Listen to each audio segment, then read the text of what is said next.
शांतिपुर नामक गांव में अर्जुन नाम का एक गरीब जामुन वाला रहता था। वो जामुन बेचकर अपने परिवार का पालन पोषण करता था। गरीबी के कारण उसे अपने जीवन में बहुत सारी कठिनाइयों का सामना करना पड़ता था। जामुन ले लो, ताजे ताजे और रसीले जामुन। ये जामुन कितने रुपए किलो है? जामुन 50 रुपए किलो है। अरे बाप रे, इतने महंगे जामुन। तुम्हारे जामुन में कोई कीमती हीरे जड़े हुए हैं क्या, जो तुम इतने महंगे बेच रहे हो? भाई ये अभी अभी बाग से तोड़कर आए हैं, बिल्कुल ताजा है। और वैसे भी अब तो जामुन के दाम भी बढ़ गए हैं। नहीं, अगर 30 रुपए किलो देना है तो दो, वरना मैं कहीं और से ले लूंगा। 30 रुपए? ये तो बहुत ही कम है भाई, इतने में नहीं हो पाएगा। ठीक है, तो तुम अपने जामुन अपने पास रखो, मैं तो चला। ऐसा कहकर वो आदमी वहां से चला जाता है। आज मेरा एक भी जामुन नहीं बिका। पूरा दिन बीतने के बाद एक ग्राहक आया और वो भी चला गया। अब मैं क्या करूं? अरे अर्जुन, क्या सोच रहे हो? नमस्ते मुखिया जी। हाँ, नमस्ते। क्या हुआ? तुम किस सोच में डूबे हुए थे? मुखिया के पूछने पर अर्जुन उन्हें सब कुछ बता देता है। इसके जामुन तो वाकई बहुत ही अच्छे हैं और ताज़ा हैं। वो आदमी बेवकूफ़ था। ऐसा करता हूँ, कम पैसों में मैं ही इसके जामुन खरीद लेता हूँ।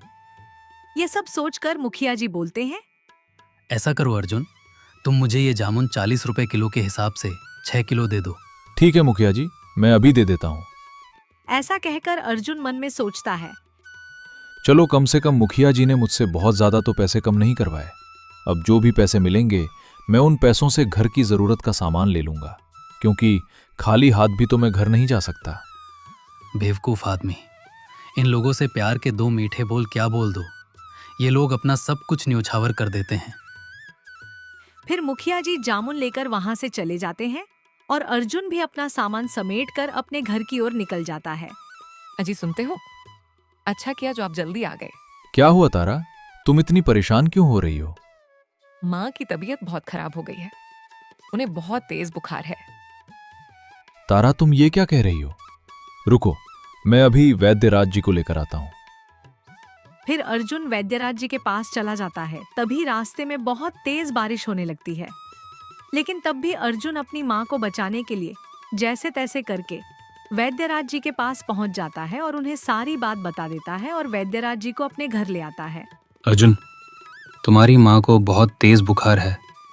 ये सिर्फ एक दवा से ही ठीक हो पाएगी, मगर वो दवा बहुत महंगी है। उसमें जिन जड़ी बूटियों का प्रयोग किया गया है वो आसानी से नहीं मिलते। वैद्यराज जी, आप पैसों की चिंता मत कीजिए, बस आप मेरी माँ को ठीक कर दीजिए। फिर वैद्यराज जी माँ को दवाई दे देते हैं और अपने घर चले जाते हैं। सुनते हो जी, आपके पास इतने सारे पैसे कहाँ से आए? आज मुखिया जी ने मुझसे काफी ज्यादा जामुन खरीद लिए थे, ये पैसे वहीं से आए थे। इसका मतलब सारे पैसे माँ सीत की दवाइयों पर लग गए। हाँ तारा, अब मेरे पास कुछ भी नहीं है। फिर ऐसे ही कुछ दिन बीत जाते हैं और अर्जुन की माँ ठीक हो जाती है और उधर अर्जुन के जामुन की बिक्री दिन ब दिन कम होती जा रही थी। वो रोजाना केवल 40 या 50 रुपए ही कमा पाता था। तो फिर एक दिन तारा बोलती है, अजी सुनते हो, आज तो घर में कुछ भी खाने को नहीं है। तुम चिंता मत करो तारा, मैं कुछ इंतजाम करता हूं। बस भगवान आज अपनी कृपा दे और मेरे सारे जामुन बिक जाए। ठीक है तारा, मैं जामुन बेचने चलता हूं। है इतना कहकर अर्जुन अपनी जामुन की टोकरी लेकर गांव में चला जाता है। जामुन ले लो, ताजा और रसीला जामुन। इस तरह अर्जुन पूरे गांव में जामुन बेचता है, लेकिन शाम होने तक उसका एक भी जामुन नहीं बिकता। तो वह थक हार कर एक पेड़ के नीचे बैठ जाता है और मन में सोचने लगता है। सुबह से शाम हो गई, लेकिन अभी तक मेरा एक भी जामुन नहीं बिका। अब तो ये जामुन भी सड़ने लगे हैं। अब मैं क्या करूं? हे ईश्वर, मेरे जीवन की कठिनाइयां कब खत्म होंगी? अर्जुन यह सोच ही रहा था कि तभी वहां से एक साधु महाराज गुजरते हैं। है भिक्षाम देही, तुम एक दोगे, ईश्वर तुम्हें 100 देंगे। प्रणाम साधु महाराज।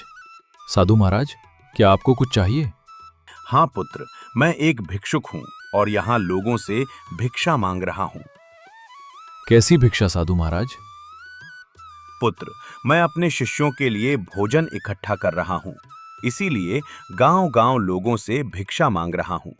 पुत्र, अगर तुम चाहो तो अपनी खुशी से तुम भी कुछ थोड़ी सी भिक्षा दे सकते हो। क्षमा चाहता हूं साधु महाराज, अभी मेरे पास आपको देने के लिए 1 रुपया भी नहीं है, और ना ही मेरे घर में आटा या कोई अनाज है जो मैं आपको दे सकूं, और ना ही मैंने आज सुबह से कुछ कमाया है। मेरे पास आपको देने के लिए कुछ भी नहीं है।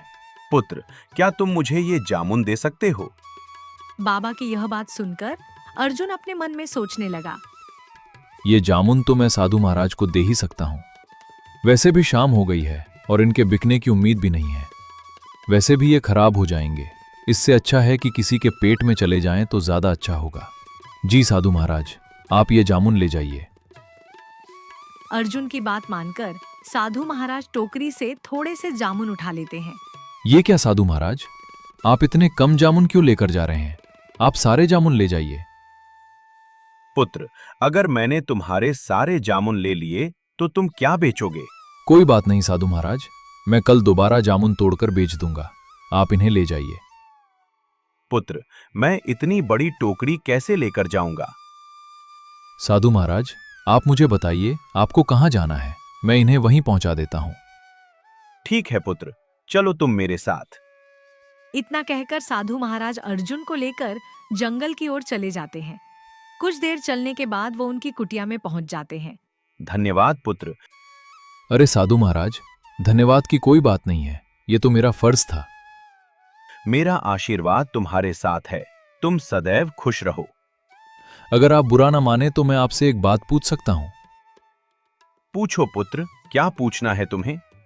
साधु महाराज, आपने जामुन तो ले लिए, लेकिन क्या आप लोगों को केवल खाने में जामुन ही खिलाएंगे? नहीं पुत्र, दरअसल मैंने सब्जी और अनाज तो पहले से ही जमा किया हुआ था और फिर मैं जामुन की ही तलाश में निकला था।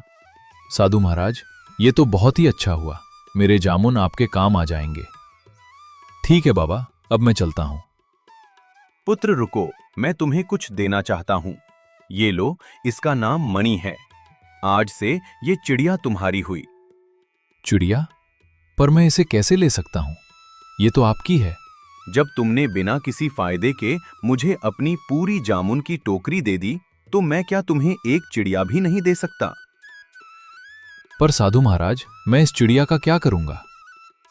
ये कोई आम चिड़िया नहीं है पुत्र, यह एक विशेष चिड़िया है। यह तुम्हारे भाग्य की सूचक है। जब तक यह तुम्हारे साथ रहेगी, तब तक तुम्हारा भाग्य चमकता रहेगा। लेकिन ध्यान रहे, इसकी सच्चाई किसी को पता नहीं चलनी चाहिए। फिर अर्जुन मणि चिड़िया को लेकर अपने घर की तरफ निकल पड़ता है। तो रास्ते में मणि चिड़िया बोलती है, अर्जुन, साधु महाराज ने जो कहा उसका ध्यान रखना। ये बात किसी को पता मत लगने देना कि मैं एक विशेष चिड़िया हूँ। ठीक है दोस्त, मैं वादा करता हूं, मैं ये सच कभी किसी को नहीं बताऊंगा। इतना कहकर अर्जुन मणि चिड़िया को अपने घर ले जाता है। अजय, आप इस चिड़िया को कहाँ से लेकर आए हो? मेरा ये चिड़िया अब से हमारे साथ ही रहेगी। आप इस चिड़िया को घर क्यों लेकर आए हो? पहले ही हमारे खाने के लाले पड़े हुए हैं। एक वक्त की रोटी भी मुश्किल से नसीब हो पाती है, ऊपर से आप इस चिड़िया को ले आए। कैसी बात कर रही हो तारा? भला ये छोटी सी चिड़िया कितना खा लेगी? और रही बात खाने की, तो जो हम खाएंगे वही इसे भी खिला देंगे। अर्जुन और तारा बातें कर ही रहे थे कि तभी उन्हें आवाज आती है। अरे अर्जुन, क्या घर पर हो? जरा बाहर तो आओ। अरे देव भाई, आप यहाँ? हाँ अर्जुन, वो क्या है ना, आज मेरे बेटे का जन्मदिन था। बहुत सारे पकवान बच गए। मैंने सोचा गांव में बांट दूं, इसीलिए मैं तुम्हें भी देने चला आया। ये लो। बहुत बहुत शुक्रिया भाई आपका। अरे नहीं अर्जुन, इसमें शुक्रिया की क्या बात है। वैसे भी ये खाना खराब हो जाता तो इससे अच्छा किसी का पेट ही भर जाए। देव यह कहकर वहां से चला जाता है। ये तो बहुत स्वादिष्ट पकवान है। देखो तारा, मैंने कहा था ना कि जिसके भाग्य में जो लिखा होता है वो उसे मिल ही जाता है। तुम खामखा चिंता कर रही थी। देखो, ये पकवान हमारे पास खुद चलकर आ गए। आज तो हम खाएंगे स्वादिष्ट पकवान और गाएंगे ईश्वर के गुणगान। फिर वो सब मिलकर खाना खाते हैं। तारा, तो मैं जामुन बेचने बाजार जा रहा हूं, तुम घर का और माँ का ख्याल रखना। तो क्या आप इस मन चिड़िया को भी अपने साथ लेकर जाएंगे? क्यों, क्या हुआ? मैं इस चिड़िया को अपने साथ लेकर नहीं जा सकता क्या? कुछ नहीं, मैं तो बस ऐसे ही पूछ रही थी। अर्जुन तारा की बात सुनकर जामुन बेचने चला जाता है। जामुन ले लो, ताजे ताजे और रसीले जामुन। अर्जुन, तुम्हारे जामुन तो बहुत अच्छे दिख रहे हैं। क्या भाव दे रहे हो? भाई जामुन 50 रुपए किलो है। अच्छा, एक काम करो, मुझे 5 किलो जामुन दे दो। वो आदमी बिना पैसे कम कराए अर्जुन के सारे जामुन खरीद कर चला जाता है। वो देखते ही देखते अर्जुन के सारे जामुन बिक जाते हैं। अरे वाह, आज तो मेरे सारे जामुन अच्छे दामों में बिक गए।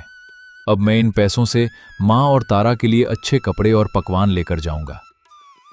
फिर अर्जुन सब सामान लेकर अपने घर चला जाता है। अजी ये सब क्या है?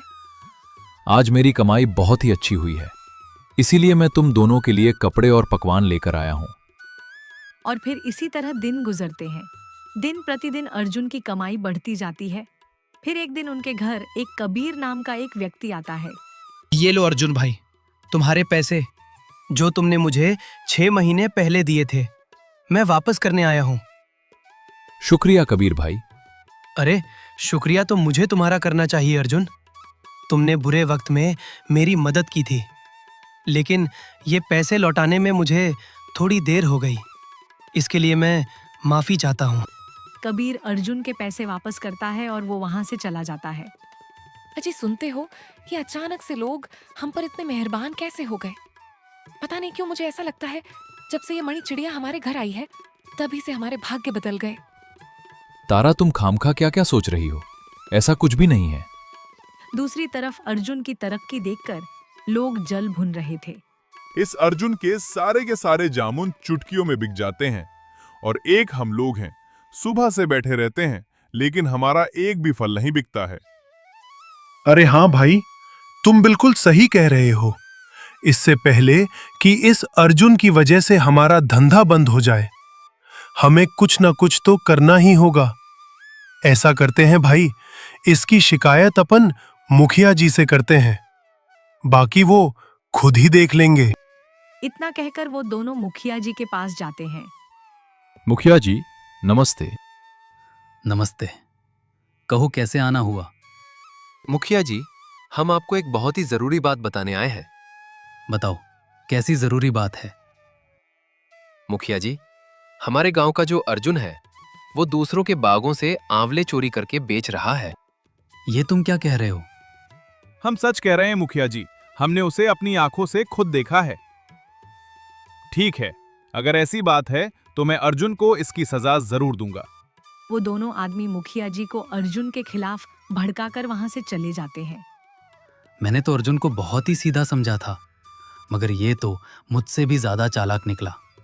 मुझे इसके बारे में पता लगाना होगा। आज रात ही मैं अर्जुन के यहाँ जाकर इस बात का पता लगाऊंगा। रात होने पर मुखिया जी चुपचाप अर्जुन के आंगन में आ जाते हैं और उसके घर की खिड़की के पास खड़े हो जाते हैं। सुनो जी, आपको मेरी कसम है, मुझे बताइए आखिर हमारे भाग्य के बदलने के पीछे क्या बात है? मुझे सच्चाई जाननी है। तारा के कसम देने पर अर्जुन सारी सच सच बात बता देता है।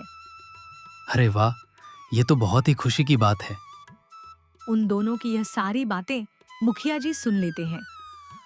तो इसका मतलब ये है कि इस चिड़िया के हाथ में ही अर्जुन के भाग्य की चाबी है। अगर मैं इस चिड़िया को अपने साथ ले जाऊं तो मेरा भाग्य भी बदल जाएगा। फिर अगले दिन सुबह होने पर मुखिया जी उन आदमियों के साथ अर्जुन के पास पहुंच जाते हैं। अर्जुन, तुम इतने बड़े चोर निकलोगे, मैंने कभी सोचा भी नहीं था। चोरी कैसी चोरी मुखिया जी? ज्यादा बनने की जरूरत नहीं है, मैं तुम्हारी सारी सच्चाई जान चुका हूं। कैसी सच्चाई मुखिया जी? तुम दूसरों के बागों से आंवले चोरी करके बेचते हो और पूछते हो कैसी चोरी? तुम्हारी सजा ये है कि अब तुम्हें मुझे 10,000 का भुगतान करना पड़ेगा। मुखिया जी, मेरे पास इतने पैसे तो नहीं हैं और मैं सच बोल रहा हूं, मैंने किसी के यहां कोई चोरी नहीं की। अगर तुम्हारे पास 10,000 नहीं है तो मैं ये तुम्हारी चिड़िया अपने साथ ले जाऊंगा। आप मेरी चिड़िया को ऐसे लेकर नहीं जा सकते। मारो इसे, ये हमारे बागों में चोरी करता है और हमारी मेहनत के पैसों पर ऐश कर रहा है। हाँ हाँ, मारो इसे, ये चोर है। छोड़ दो मेरे पति को, ये निर्दोष है, इन्होंने कुछ नहीं किया है। तारा की ऐसी बातें सुनकर मुखिया जी अर्जुन को छोड़ देते हैं और अपने मन में सोचते हैं, बेवकूफ इंसान, अब मैं इसकी चिड़िया से अपने भाग्य को बदल लूंगा। फिर ऐसे ही कुछ दिन बीत जाते हैं। मणि चिड़िया के चले जाने से अर्जुन की हालत पहले से भी बदतर हो जाती है। सुनिए जी, हमारे पास तो अब खाने के लिए कुछ भी नहीं है। अब तो हमारी पहले की तरह जामुन बिकना भी बंद हो गई है। ईश्वर पर भरोसा रखो तारा, वो कोई ना कोई रास्ता जरूर निकालेंगे। सुनो चिड़िया, अब से तुम मेरे साथ ही रहोगे और मैं ही तुम्हारा मालिक हूँ, समझे? मेरा मालिक सिर्फ अर्जुन है और वो मेरा दोस्त है। मुखिया जी चिड़िया से बातें कर ही रहे थे कि तभी उनके पास एक व्यापारी आता है। अरे सरपंच भाई, मैं यहाँ एक काम से आया हूँ। कहिए, क्या काम है? असल में मैं इस गांव को छोड़कर जा रहा हूँ और यहाँ मेरी बहुत सी जमीनें हैं जिन्हें मुझे बेचना है। तो मैं इसमें आपकी क्या मदद कर सकता हूँ? यही कि अगर आप मेरी सारी जमीनें खरीद लें तो बहुत अच्छा होगा, क्योंकि आपके सिवाय इस गांव में मेरी इतनी सारी जमीनें कोई नहीं खरीद सकता। फिर मुखिया जी उस व्यापारी की जमीनों को कम कीमत पर खरीद लेते हैं और कुछ दिनों में उन जमीनों को 2 गुनी कीमत में बेच देते हैं। अरे वाह, ये चिड़िया तो वाकई किस्मत की चाबी है। मुझे इसे सबसे छुपाकर रखना होगा, वरना इसे कोई भी लेकर जा सकता है। फिर ऐसे ही कुछ दिन बीत जाते हैं तो एक दिन मुखिया जी से पिंजरे का गेट खुला ही रह जाता है और चिड़िया मौका पाते ही वहां से उड़ जाती है। जब थोड़ी देर बाद वो मुखिया जी आते हैं तो पिंजरे को खाली देखकर वो हैरान हो जाते हैं। अरे ये क्या, वो चिड़िया कहाँ चली गई? अभी सरपंच जी उस चिड़िया को ढूंढ ही रहे थे कि तभी वही व्यापारी वहां आता है। मुखिया जी, आपने चालाकी से मेरी सारी जमीनों को कम कीमत पर हड़प लिया। मैं आपको नहीं छोड़ूंगा। मैं आपकी सारी सच्चाई गांव वालों को बताऊंगा।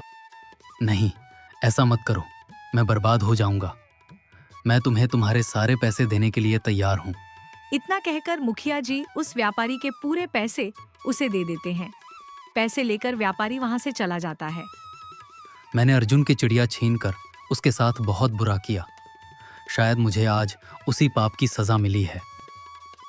अजी, आप कहाँ जा रहे हो? मैं जंगल की तरफ जा रहा हूँ तारा, बस थोड़ी देर में आता हूँ। इतना कहकर अर्जुन जंगल की ओर निकल जाता है। प्रणाम साधु महाराज। आयुष्मान भव पुते। साधु महाराज, मैं यहाँ आपको कुछ बताने आया हूँ। मैं जानता हूँ पुत्र, तुम्हारे साथ क्या हुआ है। मगर कैसे बाबा? मैंने बताया है। तुम यहाँ? तुम्हें तो मुखिया ले गया था ना? हाँ दोस्त, मगर मैं उसके पास से भाग आई।